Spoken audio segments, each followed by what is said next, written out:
আমার কুষ্টিয়ার ডিসিটা কিছুদিন আগে বদলি হয়ে গেছে, আপনারা শোনেননি? বাংলাদেশের একজন ভালো ডিসি ছিল। এই দেশটা অপরাধ বন্ধ হয় না, কারণ কিছু মানুষ সৎ সাহস নিয়ে যদি ভালো কাজ করতেও চায় তারে ওই জায়গায় আর রাখতে দেয় না। শয়তানরা ওখান থেকে এমন জায়গায় নিয়ে যায়। সেদিন মন্ত্রণালয়ে গিয়েছিলাম, স্যারের সাথে আমার দেখা হয়নি, ওনারা জনপ্রশাসন মন্ত্রণালয়ে নিয়ে ওএসডি করে রেখে দিয়েছে।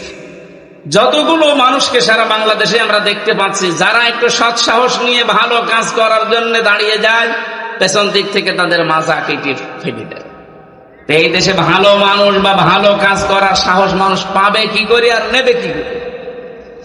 এই জন্যই চাচ্ছিলাম যে 151 জন যদি এবার হতে যে পারত, ওখানে আমরা সব ওই পরিচিত ওই যে কথাগুলো যে জেনেছিলাম আদম আলাইহিস সালামের মাধ্যমে, ওগুলো সব একটা একটা করে পাশ করতাম। একদিনে সংসদ বসার পরের ভেতরে প্রথম অধিবেশনে 125 দিন 133টা আইন পাশ করেছে, একটাও কোরআনের আইন না। রাজশাহীর অধ্যাপক মুজিবুর রহমান এমপি উনি একবার তুললো যে নামাজের বিল আমরা চাই, বাইরে এসে দেখে ওনার সমালোচনা করছে অনেক নামধারী মুসলমান এমপিরা। এই দেশে নামাজ কায়েম করতে চায় রাষ্ট্রীয়ভাবে, একটা কথা হলো উনি কি ওনার বাবার কথা বলেছিল? কথা বলেন, উনি মদের বিরুদ্ধে কথা বলেছিলেন। আমাদের তো সময় দেয় 2 মিনিট, আমরা এলাকার কথা বলতে সময় শেষ।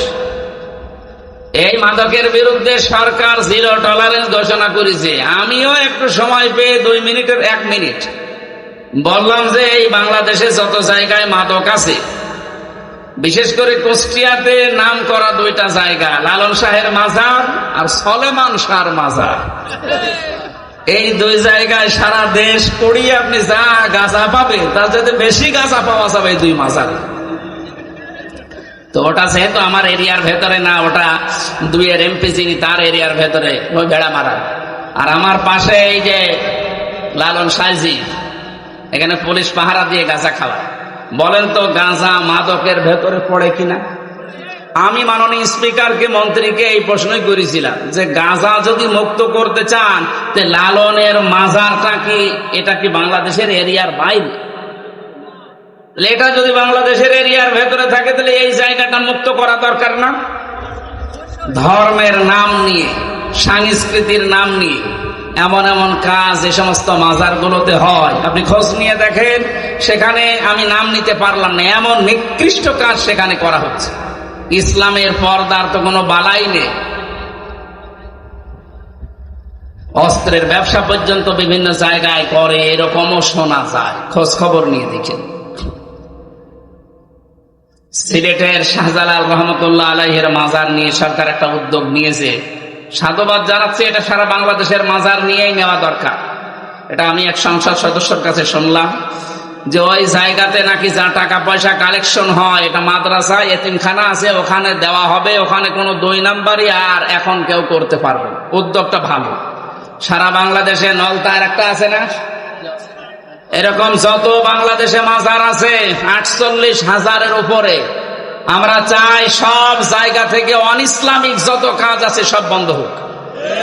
আল্লাহর ওলিদের এই মাজারগুলো সংরক্ষিত থাকুক, মানুষ সেখানে যাবে দোয়া করার জন্য, সেখান থেকে দোয়া চাওয়ার জন্য না।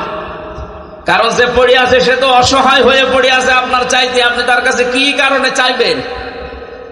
আল্লাহর ওলিদের এই মাজারগুলো সংরক্ষিত করার মাধ্যমে এখানে যদি টাকা পয়সা দান সাদগা মান্নত কোনো কিছু আসে, এগুলো এতিমদের মাঝে, যারা অসহায় তাদের মাঝে বিলোপন করা দরকার। তাহলে এই ভণ্ডামিগুলো কমে যাবে। আমি এইটা বলেছিলাম মন্ত্রীর কাছে, আর উনি জবাব দিল কি? আমি নিজেই আবার বলতে গেলাম যে আমি প্রশ্ন করলাম কি আর আপনি জবাব দিলেন। আমার প্রশ্নের জবাব হয়নি। প্রাণ প্রিয় মুসল্লিরা,